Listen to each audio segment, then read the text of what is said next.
I guess one of the things I listened to was that always like being ready for like a booking and like not being too far away from like an in-call location or um like wherever the client is, like the area you're advertising in. And it kind of like, I don't know, like since I live in Santa Cruz, if I should be advertising towards people in Santa Cruz or I should be focusing on like the San Jose area, or like is that too broad? Like I'm just like, I don't know if it's like gonna affect my time in the future, like driving an hour to a booking, and like if that's like a good idea or not. The volume of escorts in Santa Cruz was significantly less in San Jose. So just want to kind of get, and then as well, you're charging extra to go certain places, and then you're charging extra for the hotel. So Yeah, we're going to break this into chunks. I want to start with location based stuff. Just tell me the inquiries that you get at the moment, do they tend to come more for Santa Cruz, San Jose, or San Francisco? Have you noticed? I would say it's a mix between San Jose and San Francisco. Inquiries I've gotten about Santa Cruz has usually been, I could tell off the bat that it's like a time waster or someone that's not serious. Like I had someone from Santa Cruz ask me if I went through windows. I'm just like, can't believe someone would ask me that. So do you go through windows like to get into a building to see them? Yeah, yeah. Shocked. Okay. All right. Um, Aside from that one-off rando inquiry, the volume of inquiries that you're getting for San Jose and San Francisco versus Santa Cruz, like doesn't surprise me given the size of those places. And I'm gonna gather, do you kind of like feel the same? Yeah, yeah. With like sugaring, like with that, most of my clients and stuff have been in the San Jose area, so I kind of just learned from that that that's a better area than Santa Cruz. Okay. So let's focus on San Jose and then let's move on to San Francisco. Talk to me about the practicalities. Like I checked it out. It looks like it's like a 40-minute drive. Sounds like you have a car. You can Yeah, take bookings in San Jose with enough notice and get there like without massive inconvenience in terms of like getting public transport or cost or anything. You just drive yourself. yeah. Okay, cool. If you got an inquiry for the same day for San Jose, assuming you didn't have anything else going on, what would your turnaround time be to do a booking in San Jose? Let's pretend it's an out call. They want you to come to their hotel. They text you. How soon could you typically be there? I could be there probably in an hour and a half. Okay. Hmm. All right. Let's talk now about the in-call situation in San Jose. Hmm. If a client Uh, requests an in-call, is it the case that you have to go and find a hotel? You ask them to pay for it. You have to get the money up front. Like, is that kind of what happens? um, I I haven't dealt with that. Like anyone asking, I had one person ask me about an in call, and that person wanted like a super early appointment, and then that like logistically like I couldn't really figure that out, and then he wasn't like willing to like um he just like ended up not responding and like not wanting to. But I would, I don't know if I would,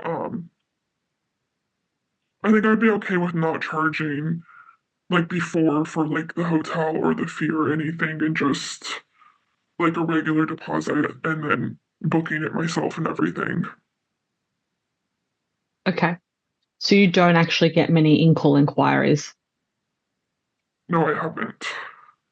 Okay. All right, let's talk about San Francisco now, the practicality for you of actually taking bookings there. Like, how far away is that from you? How difficult is it for you to take an out call booking? Um, I'm less comfortable with San Francisco in general just because I haven't been in that city that much and like it's further away from me. It's more of like an hour and a half drive. So, um, and like parking there always takes like forever as well. That I think it would take me longer, more like 3 hours to turn around time to go to an out call there. Okay. Would you say that the number of inquiries you've gotten for San Fran versus San Jose is equal, or is one more than the other? I would say they're equal. And same thing for San Fran, no in-call inquiries? No, I haven't. Okay, cool. All right. The in-call and charging for the in-call. The fact you're not getting in-call inquiries is pretty unusual because a large percentage of escort work typically want in-call because they're like people in their hometown want to go see an escort, but like need a place to go. They don't want to have to like pay for a hotel because they're not at a hotel. Yeah. So it might be the fact that I do charge an in-call rate that might be pushing these clients away, maybe. Yes. And the reason for it is because they'll go to another escort's profile Yeah. and it'll just be in call. Like they don't want to feel like they're paying for your location. Yeah. Okay. So that would be something that would be useful to not do in the future. Yes. So I'm going to send you a video on in call alternatives because it's a bit practically challenging, right? Like when you're earning enough consistently, you might consider some escorts work from home. So they'll have maybe like a two-bedroom apartment, one room is their bedroom, the other is a workroom.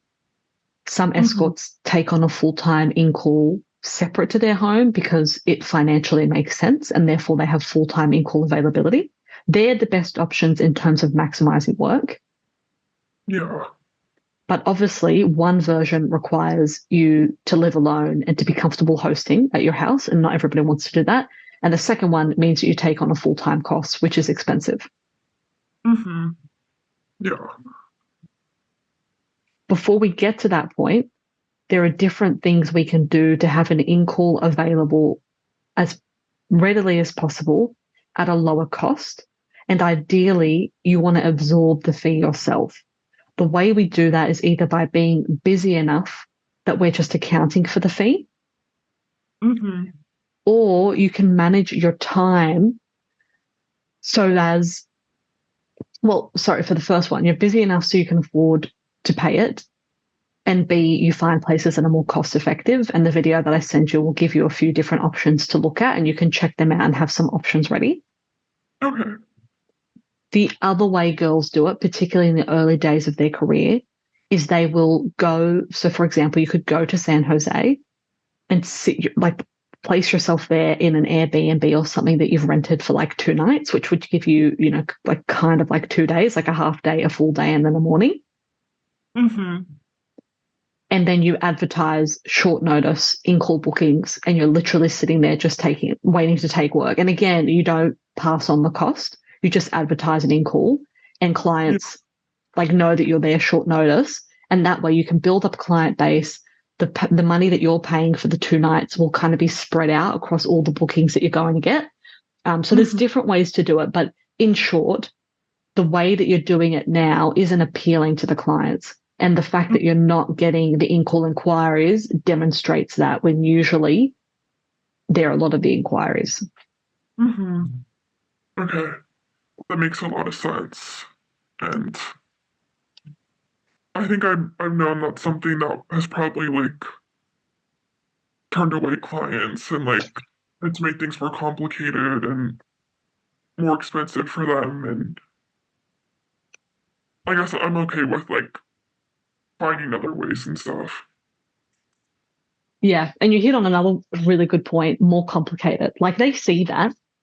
We all Mhm. want pre-bookings, right? But the reality is the industry can be that way, but it's usually not like that immediately. Like we need to do a little bit to get to that point.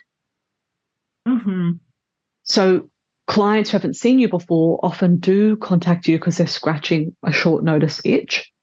And if they see that, they know, well, you're not going to be available short notice. Like there's going to be more of a hassle to get this booking to happen, cost aside. Yeah. Why do that when they can just pick a girl who lists incall? Mhm. Yeah. That makes a lot of sense. So there's the marketing side, which we're going to get to soon. But then there's just like all this stuff that we're kind of covering now, which actually accounts for so much progress by itself. It's just all the practicalities, like thinking about it from the client's perspective. Like they go to Mhm. your profile, no in-call is listed, so they immediately know there's no in-call and they could just click off then. But then if they do read further, you've got rules and costs around your travel. And then there's Yeah. rules and costs around the hotel. Like not only is the price to see you creeping up and up, but also the complication to see you becomes higher and higher.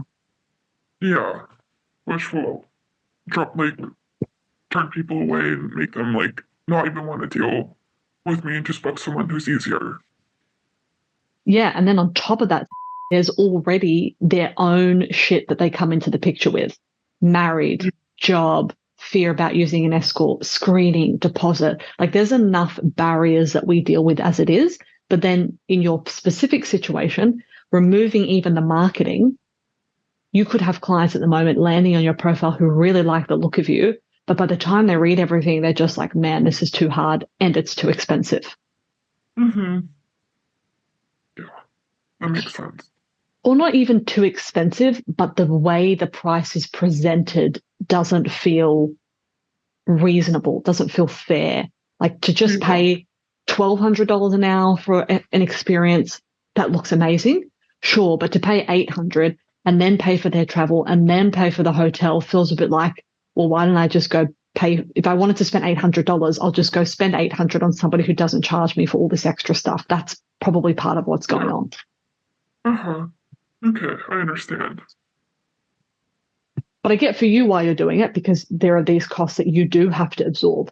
But we just Mm. have to find a better way to do that. And usually, in my experience, if you're just busier and getting enough work, like there are always going to be business costs that we have to fund ourselves.